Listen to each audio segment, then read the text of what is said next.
आज्ञा जोहार। मुई अनुपमा त्रिपाठी ई गीत के गायचा। ई गीत के सुंदर करी लिखिछन आउ संगीत रे सजैछन दादा राजकिशोर बगार। म्यूजिक अरेंज करिछन तेजराज नाग।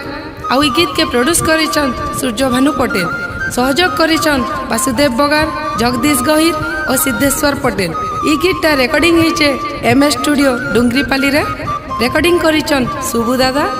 ई गीत के सुनुन देखुन आउ भल लागला आमर यूट्यूब चैनल के लाइक करूँ और सब्सक्राइब करूँ। जोहार।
जुरुचे जमो